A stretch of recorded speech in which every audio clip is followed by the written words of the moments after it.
नमस्कार, राज्यसभा टीवी में आपका स्वागत है। सबसे पहले हेडलाइंस। 5 राज्यों में मतगणना की उल्टी गिनती शुरू। 822 सीटों पर नतीजों का ऐलान कल। राज्यसभा टीवी पर सुबह 7 बजे से खास प्रसारण।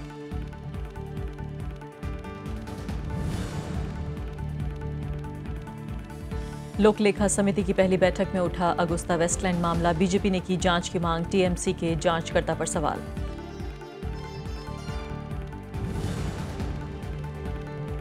पूर्ण राज्य के दर्जे के लिए दिल्ली सरकार ने पेश किया मसौदा। सहमति के लिए सभी दलों से मिलेंगे मुख्यमंत्री केजरीवाल। जनता को सुझाव देने के लिए 43 दिनों का वक्त।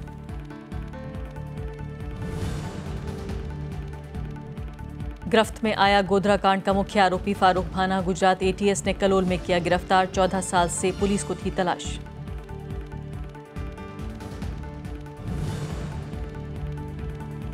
और दिल्ली में तापमान 47 डिग्री के पार। उत्तर प्रदेश में लखनऊ समेत 5 जिलों में ऑरेंज अलर्ट। असम में जमीन धंसने से 10 लोगों की मौत।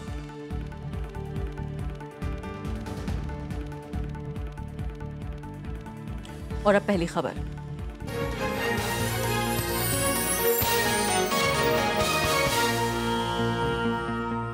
5 राज्यों में विधानसभा चुनाव के कल नतीजे आ जाएंगे। मतगणना गुरुवार सुबह 8 बजे से शुरू हो जाएगी। पहले डाक मतपत्रों और बाद में ईवीएम वोटों की गिनती होगी। 10 बजे के बाद रुझान आने शुरू हो जाएंगे और दोपहर तक तस्वीर साफ हो जाएगी। असम, पश्चिम बंगाल समेत 5 राज्यों में मतगणना गुरुवार सुबह 8 बजे शुरू होगी। और हम इस वक्त मौजूद हैं गुवाहाटी में एक काउंटिंग सेंटर में, जहां पर कि कल काउंटिंग होगी और नतीजों का पता लगेगा। आप देख सकते हैं कि यहाँ पर एक काउंटिंग सेंटर्स में कैसे तैयारियां चल रही हैं। सुरक्षा के इंतजाम है। अंदर ईवीएम मशीन्स जहां स्ट्रांग रूम में रखी हुई हैं, वहां पर सीसीटीवी फुटेज वहां की मिल रही है कि किस तरह से वहां पर काउंटिंग पे नजर रखी जाएगी। असम में विधानसभा की 126 सीटों के लिए हुए चुनाव की मतगणना का काम 51 केंद्रों पर किया जाएगा। यहाँ सुरक्षा के पुख्ता इंतजाम किए गए हैं। काउंटिंग पर हमें उम्मीद है कि जिस तरह से पोलिंग की प्रक्रिया शांतिपूर्ण तरीके से हुई, हम पूरी कोशिश कर रहे हैं कि काउंटिंग और काउंटिंग के बाद भी किसी तरह की समस्या ना हो। Law and order security related उसके लिए काफी अरेंजमेंट किए गए हैं। सियासी समीकरण की बात करें तो असम में बीजेपी असम गण परिषद और बोडोलैंड पीपल्स फ्रंट के साथ सत्ता हासिल करने की कोशिश में है। वहीं कांग्रेस के सामने सत्ता में वापसी की चुनौती है। तीसरे छोर पर AIUDF है, जो पिछले चुनाव में दूसरी सबसे बड़ी पार्टी थी। पश्चिम बंगाल में 294 विधानसभा सीट के लिए 90 मतगणना केंद्र बनाए गए हैं। यहां पर केंद्रीय सुरक्षा बल की 78 कंपनियां तैनात हैं। सियासी समीकरण की बात करें तो पश्चिम बंगाल में तृणमूल कांग्रेस के सामने सत्ता बचाने की चुनौती है। वहीं वामदल कांग्रेस के साथ मिलकर सत्ता में आने की उम्मीद लगाए हैं। वहीं बीजेपी इन चुनावों के जरिए सूबे में अपनी मौजूदगी का एहसास कराने की पुरजोर कोशिश में है। पंचानन मिश्रा, राज्यसभा टीवी। केरल, तमिलनाडु और पुदुचेरी में भी कल मतगणना का काम किया जाएगा। तीनों राज्यों में मतगणना केंद्रों में सुरक्षा के पुख्ता इंतजाम किए गए हैं। केरल में मतगणना की तैयारियां पूरी हो चुकी हैं। 140 विधानसभा सीटों के लिए 80 केंद्रों में मतगणना होगी। केरल राज्य निर्वाचन आयोग लोगों तक तेजी से रुझान पहुंचाने और नतीजे पहुंचाने के लिए विशेष सॉफ्टवेयर का इस्तेमाल कर रहा है। 140 LAC जो कॉन्स्टिट्यूएंसीज है, the counting will happen in 80 counting centres. वहाँ पर सारा इंतजाम हो चुका है, टेबल्स लगे हुए हैं, ऑब्जर्वर्स का पोस्टिंग हुआ है। The faster option will be, हमारे स्टेट का एक सॉफ्टवेयर है, that is the trend software, जिसमें जो काउंटिंग हो रही है उसका तत्समय the reporting will be done on the trend software. Kerala में इस बार सत्ताधारी कांग्रेस नेतृत्व वाले UDF का सीधा मुकाबला CPM नेतृत्व वाले LDF से है। वहीं बीजेपी भी सूबे में अपना खाता खोलने की पुरजोर कोशिश में है। पुदुचेरी में 30 विधानसभा सीटों के लिए 5 मतगणना केंद्र बनाए गए हैं। यहां पर सुरक्षा के पुख्ता इंतजाम किए गए हैं। सारा अरेंजमेंट्स हो गया है वो, and in Puducherry counting will take place in 5 centers, 2 in Pondicherry proper, then 1 each in Karaikal, Mahe and Yanam, and all the arrangements have been made. Foolproof security has also been provided, so we are expecting a very peaceful counting. सियासी तस्वीर के लिहाज से यहाँ सत्ताधारी NR Congress के सामने सत्ता को बचाने की चुनौती होगी। तो वहीं तमिलनाडु की तरह डीएमके यहां भी कांग्रेस के साथ मिलकर चुनाव लड़ रही है। डीएमडीके पीडब्ल्यूएफ गठबंधन भी दावेदारी ठोक रहा है।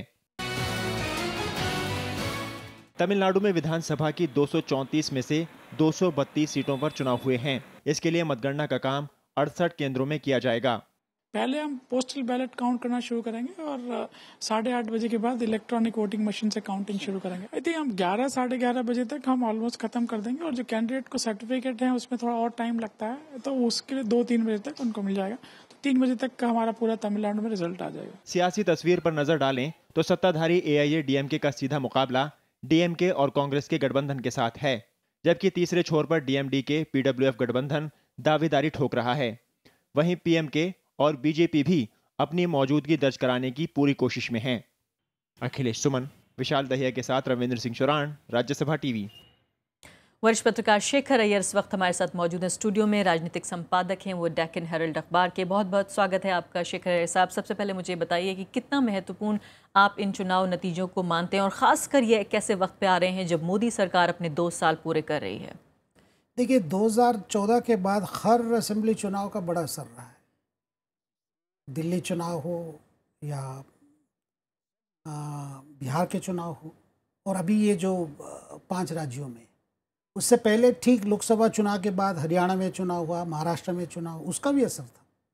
और इस बार हम सारा फोकस है, क्योंकि हम दिल्ली से देख रहे हैं, असम पे है। क्या असम में पहली बार बीजेपी वहाँ पे क्या नॉर्थ ईस्ट में दाखिल हो जाएगी और अपने आप और अपने एक एज ए मेजर पार्टनर, क्योंकि एजीपी अभी माइनर पार्टनर हो गया।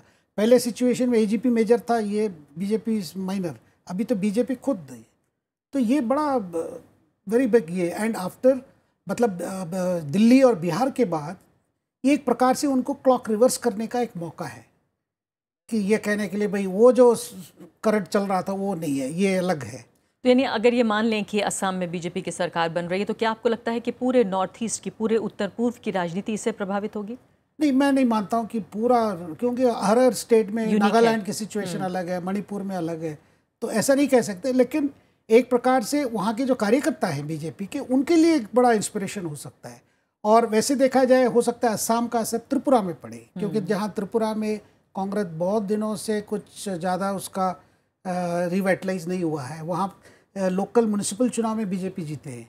लेकिन ज़्यादातर देखेंगे असम का चुनाव बिहार बीजेपी के मनोबल के लिए एक बड़ा स्ट्रेंथ होगा, मोदी सरकार के लिए भी एक स्ट्रेंथ होगा। और आगे जो चुनाव थी, जो सबसे बड़ा चुनाव थी, जो यूपी में चुनाव, उसके लिए हो सकता है कार्यकर्ता और कैडरेट्स के लिए एक है कि नहीं ठीक है, हम वो वाला नहीं है जो बिहार के बाद, ये एक ऑक्सीजन रहेगा, बिल्कुल ऑक्सीजन रहेगा। तो आपको लगता है कि 5 राज्यों में सिर्फ एक राज्य ऐसा है जहां अभी तक अगर एग्जिट पोल्स देखें तो उनके हिसाब से जो निरंतरता है, सत्ता की जो कंटिन्यूटी है, उसको सिर्फ एक मत मिल रहा है ममता बनर्जी, उसके अलावा हर जगह सरकार बदलने की बात हो रही है? बिल्कुल। और लेकिन इसके साथ साथ कई और चीज़ें भी हैं, क्योंकि कौन सरकार बनाएगा वो अपने आप में, लेकिन इस चुनाव में कई चीज़ें एक डिसाइसिव फैक्टर हैं। जैसे पहली बार कांग्रेस और लेफ्ट बंगाल में एक ही मंच पे आना, ये अपने आप में इसे हिस्टोरिक, मैं ऐतिहासिक मानता हूँ, क्योंकि अभी तक ये कभी नहीं रहा है। और इसके बाद भी आप देखेंगे लेफ्ट और कांग्रेस इकट्ठा ही चलेंगे। इसके मतलब कांग्रेस का, देखिए पहले भी इंदिरा गांधी के ज़माने से लेफ्ट और कांग्रेस का रहा है, लेकिन ऐसा कभी नहीं हुआ, और बंगाल में। और इसका मतलब ये भी हो गया कि ममता के लिए भी और कोई विकल्प नहीं रहा इस केंद्र में। इसका मतलब ममता भी एक प्रकार से उसकी भी एक प्रेशर रहेगी, भाई कुछ ना कुछ बीजेपी के साथ कोई अंडरस्टैंडिंग, क्योंकि बीजेपी सत्ता पे सेंटर पे, उनकी मदद चाहिए। क्योंकि अभी जो सेकेंड टर्म में ममता को और भी काम करना पड़ेगा 2019 लोकसभा चुनाव पहले। बिल्कुल। और वैसे नहीं तमिलनाडु में जयललिता जीते या हारे, जीतती है तो फिर भी उसकी एनडीए सरकार से मदद चाहिए, एनडीए सरकार से अच्छी रिश्ता चाहिए, और हार गई तो वो चाहेगी कि एडीएम के एनडीए सरकार में शामिल हो जाए, क्योंकि अगर डीएम के वहाँ पावर में, तो ये चुनाव कई चीज़ों के लिए टर्निंग पॉइंट हो सकता है। और अगर 2 ये मेजर जो पॉलिटिकल पार्टीज हैं, जो बड़े सत्ता दल हैं, अगर इनको हम देखने की कोशिश करें, बीजेपी और कांग्रेस, फिलहाल जानते हैं हम कि बीजेपी केंद्र में हैं और भी कई राज्यों में उनकी सरकार है। ये माना जा रहा है कि अगर जिस तरह से एग्जिट पोल्स हैं, अगर उसके हिसाब से देखा जाए तो कांग्रेस पार्टी सिर्फ 6% जो है वो सत्ता पे पूरे देश के काबिज होगी, हालांकि बीजेपी उससे कई गुना होगी। तो क्या ये कांग्रेस पार्टी के लिए भी दोबारा से एक सोचने का मौका है? क्या उनके लिए ये अस्तित्व की लड़ाई बन जाएगी देश में? एक प्रकार से तो ये चैलेंज बनेगी, क्योंकि राहुल गांधी का जो भी प्लान्स हो कांग्रेस को पुनर्जीवित करने के लिए, लेकिन जब तक आप चुनाव जीत नहीं पाते तब तक आपका एक हमेशा एक कमज़ोर रहता है कि ठीक है, आपका जो प्लान्स है कांग्रेस को ग्रास रूट पे जाना है, कांग्रेस की नई तरह से कांग्रेस लीडरशिप को आगे बढ़ाना है, लेकिन जब तक चुनाव नहीं जीतेंगे तो फिर लगेगा कि ये थियोरेटिकल एक्सरसाइज चल रहा है। कुछ लोगों ने कहा एनजीओ बन जाएंगे। तो इसीलिए पहले तो मैं एक्सपेक्ट कर रहा हूँ कि चुनाव के तुरंत बाद ये जो पार्टी के अंदर एक अनसर्टिनिटी रही है कि अध्यक्ष पद कब लेंगे राहुल जी, वो खत्म हो जाएगा। कम से कम एक प्रकार से फैसला लेना पड़ेगा। दूसरी चीज है यूपी के लिए क्या करेंगे, क्योंकि अभी इसके बाद और कई राज्यों में चुनाव हो या ना हो, सारा फोकस रहेगा यूपी पे। और यूपी में कांग्रेस को इस तरह कोई गठबंधन करके चुनाव नहीं लड़ना है उनको अपने, क्योंकि पहले भी किए थे, अभी भी बात हो रही है, हो सकता है क्योंकि उत्तराखंड में मायावती ने मदद किया उनको सरकार बचाने में, हो सकता है यूपी में, लेकिन मायावती खुद कह दिया कि ये केवल उत्तराखंड की सीमित है, यूपी का नहीं है। तो यूपी में सारे मेजर प्लेयर्स गठबंधन की बात नहीं करेंगे अभी। तो कांग्रेस के लिए यूपी में वो प्रशांत किशोर का फॉर्मूला हो, जैसे वो कह रहे हैं। आप कह रहे हैं कि यूपी के अलावा भी कांग्रेस पार्टी के लिए जो है काफी निर्णायक एक तरह से लम्हे आ रहे हैं इस चुनाव के नतीजों के बाद, और देखते हैं एग्जिट पोल्स के नतीजे किस तरह से होते हैं। आखिरी बात जी। नहीं, मैं ये कहना था कि केरल का भी देखिए, वहाँ एलडीएफ सत्ता का आने के बाद केरला का कांग्रेस के अंदर एक क्राइसिस शुरू हो जाएगी। क्या हम बंगाल की वजह से केरल हार रहे हैं? क्या एक जगह आप दोस्ती और दूसरी जगह कुश्ती, क्या ये पॉलिटिकली ये है? क्योंकि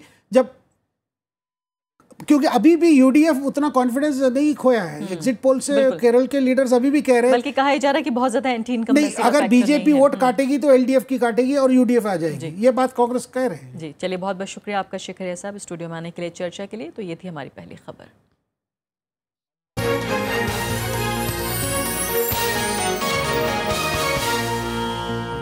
असम, पश्चिम बंगाल, तमिलनाडु, केरल और पुदुचेरी में अब सबकी निगाहें 19 मई को आने वाले नतीजों पर हैं। राज्यसभा टीवी ने मतगणना के लिए खास तैयारियां की हैं, जिसका प्रसारण गुरुवार सुबह 7 बजे से शुरू होगा और दिन भर राज्यसभा टीवी पर आप पल पल की खबरें देख पाएंगे।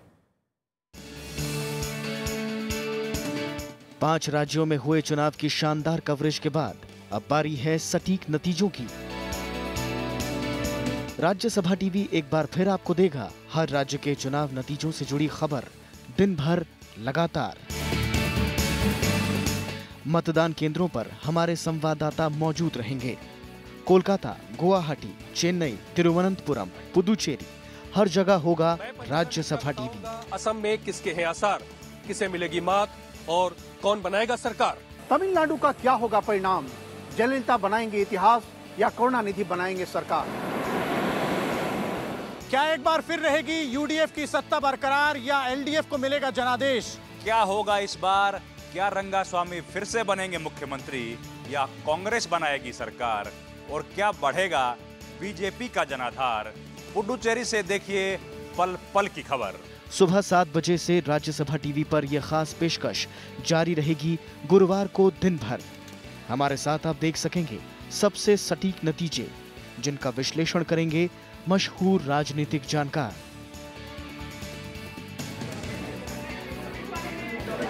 बीते कई चुनावों में राज्यसभा टीवी आप तक पल पल की खबरें और सटीक विश्लेषण पहुंचाता रहा है। बात विधानसभा चुनावों की हो या फिर लोकसभा चुनाव की, सबके लिए रहता है खास इंतजाम। इस बार भी राज्यसभा टीवी की टीम आप तक पहुंचाएगी सबसे तेज सटीक रुझान और नतीजे। उत्तर प्रदेश से लेकर कर्नाटक और गुजरात से लेकर बिहार तक हर चुनाव में राज्यसभा टीवी की सूचना, विश्लेषण और जमीनी पड़ताल को सराहा गया। तो 19 मई को सुबह 7 बजे से देखना न भूलें राज्यसभा टीवी। अभी छोटे से ब्रेक के बाद हम हाजिर होंगे।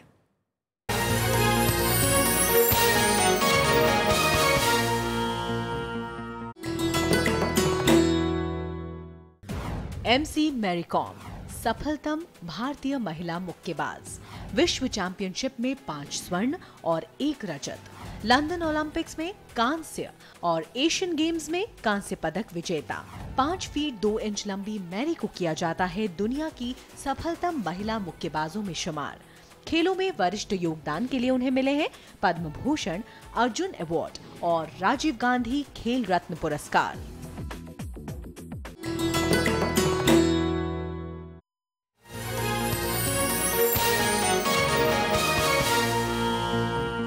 लोक लेखा समिति की पहली बैठक में बीजेपी ने वीवीआईपी हेलीकॉप्टर सौदे की जांच की मांग रखी। हालांकि टीएमसी ने सीएजी शशिकांत शर्मा की तरफ से रक्षा सौदों की जांच पर चिंता जताई।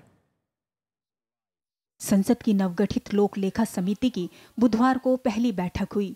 सीएजी शशिकांत शर्मा ने समिति के सदस्यों को विभिन्न मसलों की जानकारी दी। बीजेपी के एक सदस्य ने वीवीआईपी हेलीकॉप्टर सौदे की जांच की मांग की। सीएजी ने इस पर 2013 में रिपोर्ट दी थी। बीजेडी सदस्य ने भी इसका समर्थन किया। I told the committee members this particular issue came in 2013 when Professor Joshi was the chairman of the PSC.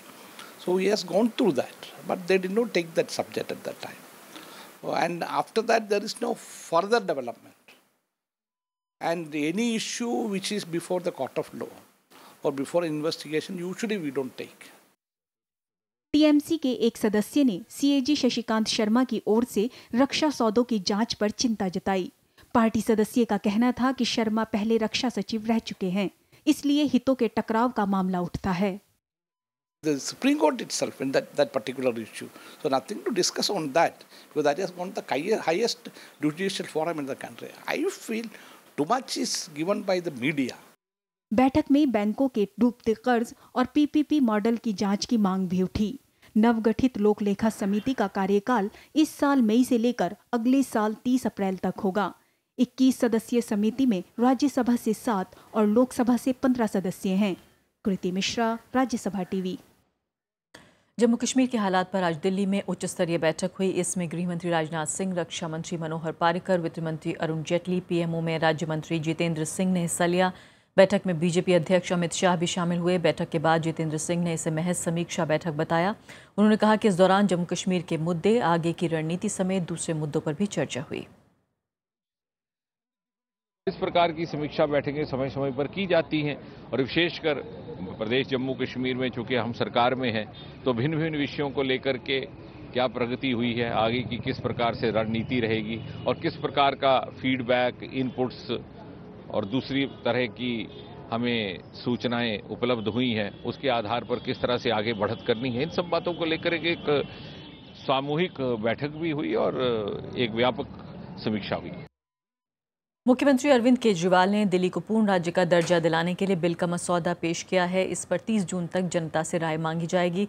Bill पर सहमति के लिए केजरीवाल प्रधानमंत्री समेत दूसरे दलों के नेताओं से भी मुलाकात करेंगे। आम आदमी पार्टी की सरकार ने दिल्ली को पूर्ण राज्य का दर्जा दिलाने के लिए मसौदा तैयार किया है। जनता की राय लेने के बाद इससे जुड़ा प्रस्ताव विधानसभा में पेश किया जाएगा और फिर केंद्र को भेजा जाएगा। मसौदे के मुताबिक एनडीएमसी और दिल्ली छावनी में जमीन, पुलिस और प्रशासन केंद्र के पास रहेगा। बाकी इलाकों में जमीन, पुलिस और प्रशासन का जिम्मा चुनी हुई सरकार के पास होगा। केजरीवाल ने इस मुद्दे पर बीजेपी और कांग्रेस को उनके चुनावी वादों की याद भी दिलाई। हम नहीं चाहते, ये बहुत अहम मुद्दा है कि इस मुद्दे पर राजनीति हो, क्योंकि सारी पार्टियां मानती हैं कि दिल्ली को पूर्ण राज्य का दर्जा मिलना चाहिए। आम आदमी पार्टी मानती है, कांग्रेस मानती है, बीजेपी मानती है। बीजेपी कांग्रेस कई सालों से संघर्ष करती रही हैं इसके लिए। तो हमें पूरा यकीन है कि अब दिल्ली को पूर्ण राज्य के दर्जा दिलाने के लिए सब लोग मिलकर काम करेंगे।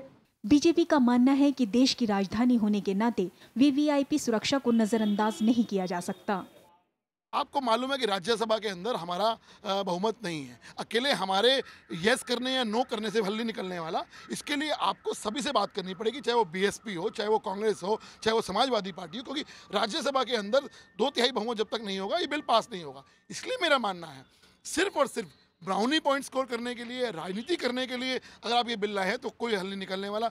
पूर्व मुख्यमंत्री शीला दीक्षित ने कहा कि कानूनी बाध्यताओं के कारण उनकी सरकार इस वादे को पूरा नहीं कर पाई। किस सोच समझ के करा है, क्या है, और एमसीडी को तो संभाल नहीं पाते हैं आप, उनकी तनख्वाहें नहीं दे पाते हैं, तो सारा जब स्टेट हो आप ले लेंगे तो कैसे करेंगे। पूर्ण राज्य का दर्जा नहीं होने से दिल्ली सरकार पुलिस, जमीन और प्रशासन में हस्तक्षेप नहीं कर सकती। इस वजह से दिल्ली और केंद्र सरकार में बार बार विवाद होता है। अगर आम आदमी पार्टी की सरकार विधानसभा से इस बिल को पास करवा भी लेती है तो इसे संसद से भी पास करवाना होगा, जो आने वाले समय में ना तो सिर्फ आम आदमी पार्टी बल्कि केंद्र सरकार के लिए भी एक बड़ी चुनौती है। कैमरा पर्सन मनोज के साथ अनु दीवान, राज्यसभा टीवी, दिल्ली। 2002 के गोधरा ट्रेन कांड में मुख्य आरोपी फारूक भाना को गुजरात एटीएस ने गिरफ्तार कर लिया है। साबरमती एक्सप्रेस में आग लगाने की योजना का मुख्य षड्यंत्रकर्ता फारूक भाना पिछले 14 साल से फरार था। घटना के समय भाना गोधरा में पार्षद था। गुप्त सूचना के आधार पर उसे पंचमहल जिले में कलोल कस्बे से गिरफ्तार किया गया। सीबीआई ने उत्तराखंड सरकार की उस सिफारिश को रद्द कर दिया जिसमें स्टिंग ऑपरेशन की जांच को वापस लेने की बात कही गई है। ये स्टिंग ऑपरेशन कथित तौर पर मुख्यमंत्री हरीश रावत के खिलाफ किया गया था। 2 दिन पहले उत्तराखंड कैबिनेट ने सीबीआई जांच रद्द करने का फैसला किया था। उत्तर भारत में गर्मी ने लोगों का जीना मुहाल कर रखा है। दिल्ली, उत्तर प्रदेश, हरियाणा, पंजाब, राजस्थान और गुजरात में भीषण लू और झुलसा देने वाली गर्मी से लोग बेहाल हैं। दिल्ली में आज सीजन का सबसे गर्म दिन रहा। यहां पारा 47 डिग्री सेल्सियस दर्ज किया गया। गुजरात के अहमदाबाद में भी पारा 47 डिग्री तक पहुंच गया है। इसको देखते हुए अस्पतालों में अलर्ट जारी किया गया है। उत्तर प्रदेश में भी 5 जिलों में ऑरेंज अलर्ट जारी किया गया है। हमने रेड वार्निंग जारी की हुई है, जो कि हाईएस्ट ऑर्डर वार्निंग है heat wave to severe heat wave के लिए, और ये बताया गया है कि ये कई जगह रहेगी और सीवियर रहेगी और आगे कम से कम 48 से 72 घंटे तक ये कंडीशन बनी रहेगी। बहुत ज्यादा गर्मी पड़ेगी अभी अगले 2 से 3 दिन और। असम में भारी बारिश के बाद जमीन धंसने से 10 लोगों की मौत हो गई है। उधर तमिलनाडु में बारिश से जनजीवन अस्त व्यस्त है। बंगाल की खाड़ी में उठे तूफान से आंध्र और ओडिशा में भारी बारिश की आशंका है। गुवाहाटी में 3 दिन से हो रही बारिश से कई इलाकों में पानी भर गया है। राज्य के करीमगंज जिले के सोना चिर्रा में बुधवार तड़के जमीन धंसने से एक ही परिवार के 5 लोगों की मौत हो गई। ऐसे 2 हादसे हलियाकांडी जिले में भी हुए, जहां 5 लोगों की जान चली गई। लोगों का कहना है कि उनके पास अब तक मदद नहीं पहुंची है। यहाँ का एमएलए मिनिस्टर है, वो सब तो देखता ही नहीं है। ये सब कितने सालों से हो रहा है? बहुत सालों से, जब से सोचे जन्म हुआ है हम लोगों का, तब से ऐसा ही है। उधर बंगाल की खाड़ी में बना निम्न दाब का क्षेत्र तूफान में बदल गया है। पहले ये तूफान तमिलनाडु के तटीय इलाकों की तरफ बढ़ रहा था, लेकिन अब इसकी संभावना कम है। राज्य के चेन्नई, कांचीपुरम, कुडलूर, विल्लुपुरम, तंजावुर और नागापट्टिनम में बीते 3 दिनों से बारिश हो रही है। इन इलाकों में एनडीआरएफ की तैनाती के साथ प्रशासन से तैयार रहने को कहा गया है। पिछले साल के अनुभवों को देखते हुए चेन्नई के लोग दहशत में तो हैं, और खास करके वे इस बात से भी परेशान हैं कि कल मतगणना होना है और ऐसे में कहीं विपरीत परिस्थितियां ना आ जाए। लेकिन मौसम विभाग का कहना है कि खतरे की कोई बात नहीं है। चक्रवात अब आंध्र प्रदेश और ओडिशा की तरफ बढ़ रहा है। इससे राज्य के दक्षिणी और उत्तरी इलाकों में भारी बारिश की चेतावनी जारी की गई है। मुख्यमंत्री चंद्रबाबू नायडू ने जिला प्रशासन को सभी जरूरी उपाय करने को कहा है। मछुआरों को समुद्र में नहीं जाने की सलाह दी गई है।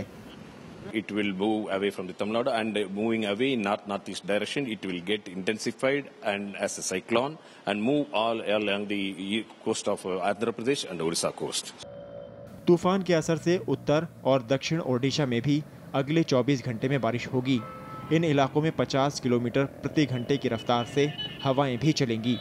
अखिलेश सुमन, राज्यसभा टीवी। पाकिस्तान के पंजाब प्रांत के कानून मंत्री राना सनाउल्लाह ने माना है कि जमात-उद-दावा और जैश-ए-मोहम्मद जैसे आतंकी संगठनों की वहां की सरकार मदद करती है। बीबीसी उर्दू को दिए इंटरव्यू में इन संगठनों के खिलाफ कानूनी कार्रवाई की संभावना को खारिज करते हुए राना सनाउल्लाह ने कहा कि उस समूह पर कैसे मुकदमा चला सकते हैं जिसे पाकिस्तान सरकार की मदद हासिल है। पाकिस्तान सरकार इससे पहले इन आतंकी संगठनों से किसी भी तरह के संबंध को खारिज करती रही है। बात श्रीलंका की, जहां बारिश के बाद बाढ़ और भूस्खलन से भारी तबाही मची है। अब तक 40 लोगों की जानें जा चुकी हैं, जबकि अब भी 200 से ज़्यादा लोग लापता हैं। राहत और बचाव के लिए सेना को लगाया गया है। श्रीलंका में जारी मूसलाधार बारिश आफत में तब्दील हो चुकी है। बारिश के बाद आई बाढ़ और भूस्खलन से भारी तबाही मची है। राजधानी कोलंबो समेत देश के दूसरे इलाके बाढ़ की चपेट में हैं। शहर की कई सड़कें जलमग्न हैं। करीब 2 लाख लोग पलायन को मजबूर हैं।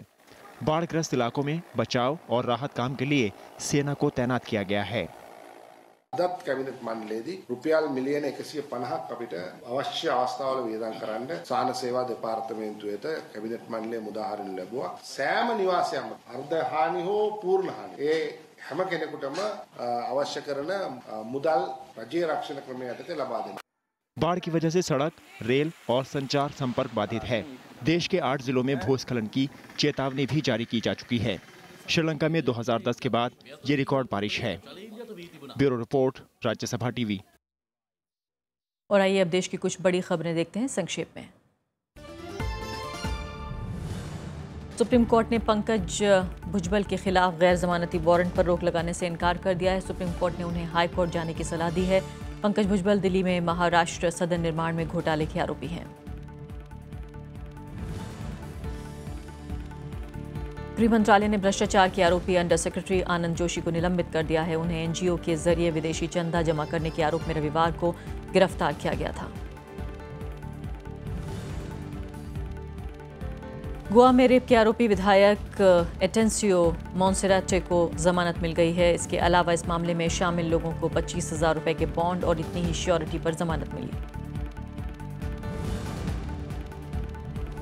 नेशनल ग्रीन ट्राइब्यूनल ने पानी का बिल नहीं जमा करने के मामले पर दिल्ली पुलिस से जवाब मांगा है। ट्राइब्यूनल ने नोटिस जारी कर पूछा कि दिल्ली पुलिस ने 232 करोड़ रुपए से ज्यादा का बिल क्यों नहीं भरा।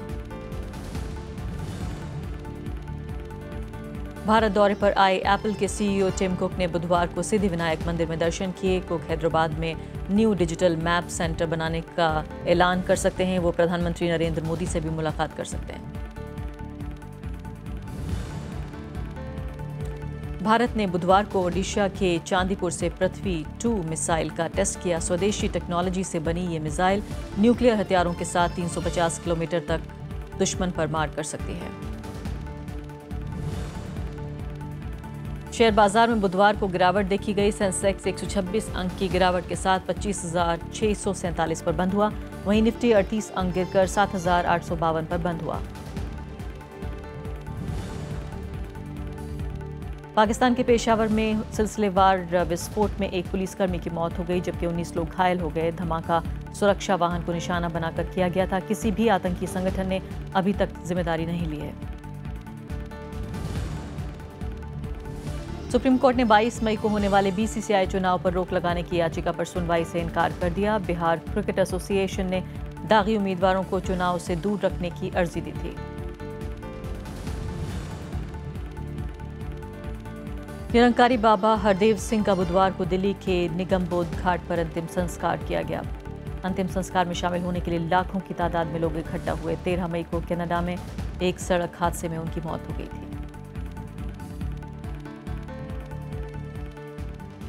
इसी के साथ अभी के लिए इतना ही। नमस्कार।